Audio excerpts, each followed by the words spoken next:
तो हेलो दोस्तों, आप लोग का स्वागत करते हैं फिर से अपने चैनल देसी डिटेल्स ओनली की एक और न्यू वीडियो में। आज की वीडियो में लोग बात करने वाले हैं, एक हमारे सब्सक्राइबर है, उनका कमेंट आया था। उन्होंने कहा था कि मुझे LIC से होम लोन चाहिए, तो उसके बारे में मुझे डिटेल्स बता दीजिए कि क्या इंटरेस्ट रेट चल रहा है अभी 2023 में, प्रेजेंट समय में क्या रेट ऑफ इंटरेस्ट चल रहा है और क्या एलिजिबिलिटी लगेगी। साथ ही साथ अगर मैं 20 लाख तक का लोन लेता हूँ तो मुझे मेरी मंथली किस्त कितनी जाएगी और कितनी मैक्सिमम सैलरी होनी चाहिए। तो देखो, अगर आप कोई भी बैंक से लोन लेने जा रहे होते हो तो आपको पहले ये पता होना चाहिए कि जितनी आपकी सैलरी है, 10,000 है, 15,000 है, 20,000 है, तो उस पर आपको लोन कितना मिलेगा। देखो, अब लोग बैंक जाने से बढ़िया है कि अगर आप गूगल सर्च कर लें, गूगल में जाकर के सर्च करें लोन एलिजिबिलिटी कैलकुलेटर, को बहुत सारे एलिजिबिलिटी कैलकुलेटर आ जाएंगे, लेकिन हम लोग LIC की ऑफिशियल वेबसाइट में लोन एलिजिबिलिटी कैलकुलेटर है उसका यूज कर रहे हैं। तो जिस हिसाब से जो हमारे सब्सक्राइबर थे उन्होंने कमेंट किया, तो उन्होंने कहा था कि 40,000 रुपये उनके मंथली मतलब कि वेतन आता है, मंथली वेतन है, तो उस हिसाब से उनको 20 लाख तक का लोन अमाउंट मिल जाएगा। ठीक है, तो इसका यूज करके हमने पता लगा लिया कि हम लोग को 20 लाख तक का अमाउंट मिल जाएगा। और इसका यूज, और यहाँ पे उनकी पहले से कोई एक्स्ट्रा EMI भी नहीं चल रही थी, तो हमने वहाँ पे 0 EMI भी फिक्स कर दी। अब जो उन्होंने अपना सिविल स्कोर मुझे बताया था, उन्होंने बताया था 8.45% है। अगर आपको भी अपना सिविल स्कोर पता नहीं है, सिविल स्कोर अगर आपको पता होता है तो आपको रेट ऑफ इंटरेस्ट पता चल जाता है कि आपका रेट ऑफ इंटरेस्ट कितना लगेगा। तो सिविल स्कोर अगर आपको नहीं पता है तो सिविल स्कोर चेक करने की लिंक मैंने आपको डिस्क्रिप्शन में दे दी है, तो जा करके वहां से अपना सिविल स्कोर चेक करिए। फिर अगर आपको भी अपना इसी तरीके से पता लगवाना है, पूरा डिटेल से आपको पता करना है, तो मैं आपको डेडिकेटेड वीडियो बना दूंगा। सारी चीज़ें मुझे आप लोग टेलीग्राम में एक चैनल की लिंक होगी, वहाँ से मुझे टेलीग्राम में आप लोग खुद मुझे मैसेज करिएगा, वहाँ से सारी चीज़ें आपको इन डेप्थ में क्लियर कर दूंगा। ओके, तो अब बात करते हैं कि LIC होम लोन पे रेट ऑफ इंटरेस्ट कितना चल रहा है। रेट ऑफ इंटरेस्ट अभी चल रहा है 8.45%। ठीक है, ऑनवर्ड आपका चल रहा है 8.45%। और यहाँ पे आप लोग देख सकते हैं कि आपके सिविल स्कोर का काफ़ी ज़्यादा मेजर इफेक्ट पड़ता है। जैसे अगर आपका सिविल स्कोर 700 से 749 होता है तो आपको 9% के रेट ऑफ इंटरेस्ट से लेकर के 9.25% के रेट ऑफ इंटरेस्ट तक का लोन मिलता है। ठीक है, अगर आपका सिविल स्कोर और भी कम होता है, 600 से भी कम होता है, 600 से बराबर, तो आपको देख सकते हैं 10% तक का भी रेट ऑफ इंटरेस्ट लग रहा होता है।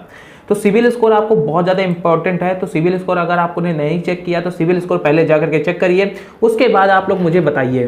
ठीक है, तो सिविल स्कोर कमेंट भी कर सकते हैं, अदरवाइज आप लोगों को कोई प्रॉब्लम्स हो तो कमेंट कर सकते हैं। ठीक है, यहाँ पे हमने सिविल स्कोर 8.45% चल रहा है LIC होम लोन का। अब यहाँ पे पहले हम लोग पता लगाते हैं कि अगर 20 लाख का लोन LIC होम लोन से हम लोग अगर LIC से हम लोग 20 लाख का होम लोन लेते हैं, वो भी 8.45% के रेट ऑफ इंटरेस्ट से, और 15 सालों के लिए, तो हम लोग की मंथली किस्त कितनी जाएगी। तो हम लोग यहाँ पे आ चुके हैं इस EMI कैलकुलेटर पर। इसकी लिंक सिंपल आपको डिस्क्रिप्शन बॉक्स में मिल जाएगी, इसकी भी लिंक मैं आपको डिस्क्रिप्शन बॉक्स में दे दूंगा। यहाँ पे आने के बाद आपको सीधे होम लोन वाला ऑप्शन सिलेक्ट कर लेना है। अब होम लोन वाला ऑप्शन सिलेक्ट करेंगे और यहाँ पे अमाउंट डाल देना है 20 लाख। जितने भी लाख का आपको लोन चाहिए हो उस हिसाब से अपना अमाउंट डाल देना है, क्योंकि इस EMI कैलकुलेटर का यूज आप लोग पहले करके जाया करिए। जैसे कि आपको पता लगाना है, अंदाजा लगाना है कि अगर हम 10 लाख का लोन ले रहे हैं, 5 लाख का लोन ले रहे हैं, जितने ही परसेंट पे ले रहे हो, उसके बाद आप लोग जितने साल के लिए ले रहे हो। अब जैसे यहाँ पे हमको पहले परसेंटेज डालना है, तो जैसे कि जो भाई का सिविल स्कोर था वो एक्सीलेंट की कैटेगरी में था, तो हम लोग यहाँ पे 8.45% डाल दिया है। आप लोग जो सिविल स्कोर डालिएगा वो 8.45%। ठीक है, यहाँ पे मैंने डाल दिया 8.45%। अब कितने सालों के लिए चाहिए लोन टेन्योर हम लोग को, पहले हम लोग 20 सालों के लिए देख करके देते हैं कि 20 लाख का लोन 20 सालों के लिए लेते हैं, तो हम लोग की मंथली किस्त कितनी जाएगी। तो मंथली किस्त जाएगी 17,293 रुपये। ठीक है, अब हमको पता लगाना है कि जो 20 लाख का लोन है और 8.45% के रेट ऑफ इंटरेस्ट से हमने लिया है, वो 20 सालों में हम लोग को टोटल ब्याज कितना देना पड़ेगा। तो आप लोग देख सकते हैं कि मतलब कि जो आपका प्रिंसिपल अमाउंट है, जो आप लोग क्या कहते हैं 20 लाख का लोन अमाउंट ले रहे हैं, उससे आप लोग को 1% ज़्यादा आप लोग को ब्याज देना पड़ रहा है। मतलब कि 50% से अबव आपको ब्याज देना पड़ रहा है। 21,50,374 रुपए का आपको ब्याज देना पड़ रहा है। अगर यहाँ पे टोटल पेमेंट की बात करी जाए तो टोटल पेमेंट आप लोग की जाएगी जाकर के 41,50,374 रुपए। ठीक है, ये आपका 51% आपका टोटल इंटरेस्ट हो गया, ये 48% आपका प्रिंसिपल अमाउंट हो गया। तो यहाँ से आप लोग समझ सकते हैं कि आप ये नीचे ये लोग और भी ज़्यादा डिटेल से बताते हैं कि हर जितने सालों के लिए लोन ले रहे होंगे उतने सालों का आपको हर महीने का आपको डेटा यहाँ से क्लियर कर देते हैं। जैसे यहाँ पे 2023 पे क्लिक करते हैं तो आपको हर महीने का डेटा क्लियर हो जाता है। तो ये और भी ज़्यादा डिटेल से बता रहे हैं। अगर आप देख सकते हैं 20 लाख का लोन 20 सालों के लिए ले रहे हैं तो कितना ज़्यादा आपको ब्याज देना पड़ रहा है। तो इससे बढ़िया ये है कि आप लोग 20 लाख का लोन सीधे आप लोग 10 साल या 5 साल 15 साल के लिए ले सकते हैं, जिस हिसाब से आपका मैनेज हो सके। मतलब कि देखो ब्याज ज़्यादा जा रहा है तो कम बैंक का फायदा होता है, आपका घाटा बैंक का फायदा। अब देख सकते हैं कि 20 सालों में हम लोग को 18,000 कुछ 17,000 जा रहा था, और 15 सालों के लिए 5 साल कम किए, केवल 1,000 रुपये, कितने 2,000 रुपये बढ़े। लमसम कितने बढ़ते हैं, देखो 20 लाख था, 17,293 रुपये था, अब हमने सीधे 15 साल कर दिए तो 19, मतलब मिनिमम 2-2,500 रुपये बढ़े। लेकिन इफेक्ट कितना देख सकते हैं यहाँ पे आप लोग को 21 लाख 3 सालों में, आप लोग 5 सालों में आप लोग 3 लाख, मतलब कि 6 लाख के ऊपर आप लोग अमाउंट दे रहे थे। अब यही 6 लाख आप लोग बचा ले रहे हैं, किसी जगह और जगह री इन्वेस्ट कर सकते हैं या स्टॉक मार्केट में डाल सकते हैं, और 4-5% का आप लोग निफ्टी से ही भी आप लोग अगर निफ्टी में भी डालते हैं तो 4-5% का आप लोग बैकअप लेकर के, और वहाँ से आप लोग फंड मिल जाएंगे, 4-5% का आप निकाल करके बैंक में डाल लो, वो ज़्यादा सुकून है। किसी अदर बिजनेस में आप लोग लगा सकते हैं, ठीक है। अब यहाँ पे बात करी जाए कि 15 सालों के लिए ना लेकर के आप लोग 10 सालों के लिए लेते हैं होम लोन, तो आप लोग देख सकते हैं कि 24,000 मंथली की जाएगी। देख सकते हैं अब अगर लोन का जो टाइम पीरियड है वो कम कर रहे हैं तो आपकी किस्त कितनी ज़्यादा फ्लक्चुएट कर रही है। मतलब कि सीधे अगर हम लोगों ने पहले 5 साल कम किए तो 2,000-2,500 का फ्लक्चुएट कर रही थी, अब हमने सीधे 15 से 10 साल कर दिए तो देख सकते हैं 19 से 24,000 5,000 का डिफरेंस आ गया।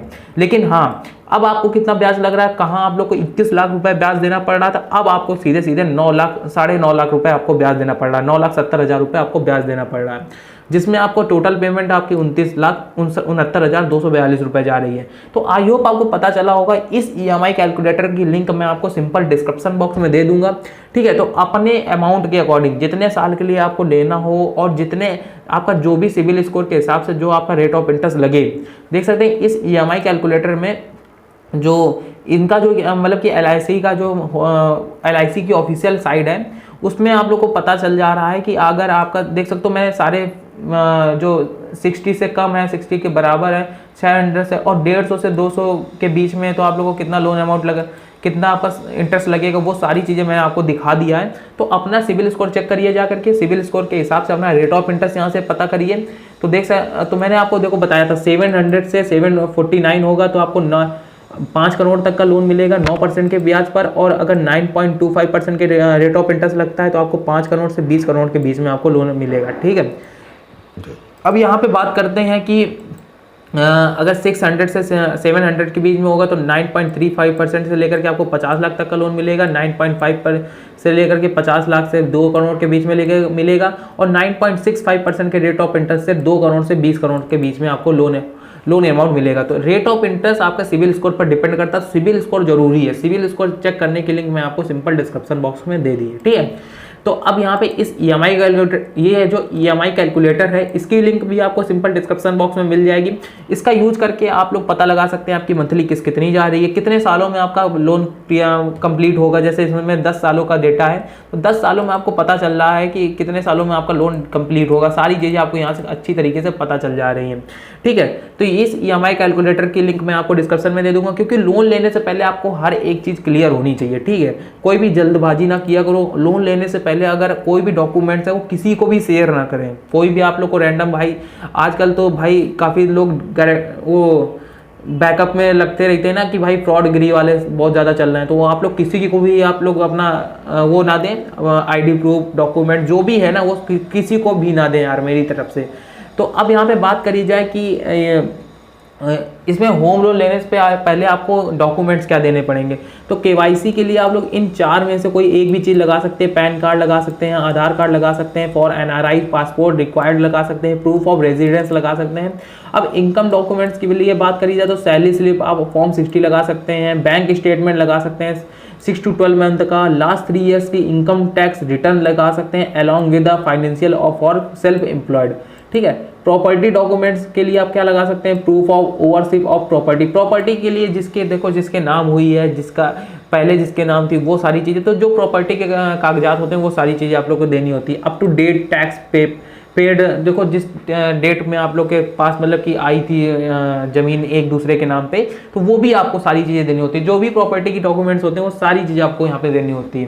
तो ये आई होप आपको पता चला होगा कि LIC से होम लोन लेने पर आपकी मंथली किस्त का भी पता, मैंने आपको बताया कि आपकी सैलरी कितनी होनी चाहिए, उस हिसाब से आपको लोन कितना मिलेगा वो भी इस एलिजिबिलिटी कैलकुलेटर का यूज कर सकते हैं। उसके बाद जितना लोन मिल रहा है उससे आप लोग अपनी मंथली किस्त कैसे कैलकुलेट करेंगे वो भी मैंने बताया। उसके बाद आपको बताया कि आपका इंटरेस्ट रेट कितना ज़्यादा इंपॉर्टेंट होता है सिविल स्कोर का। सबसे पहला सिविल स्कोर अगर आपको पता होगा तो आपको रेट ऑफ इंटरेस्ट पर लगे पता चलेगा कि इस बैंक पे मेरा रेट ऑफ इंटरेस्ट कितना लग रहा है। तो आई होप आपको सारी चीज़ें क्लियर हुई होंगी। आपको अगर वीडियो पसंद आए तो प्लीज़ यार वीडियो को लाइक करो, चैनल को जरूर से सब्सक्राइब करो। मिलते हैं किसी और धमाकेदार वीडियो के साथ, तब तक के लिए गुड बाय, जय हिंद, जय भारत।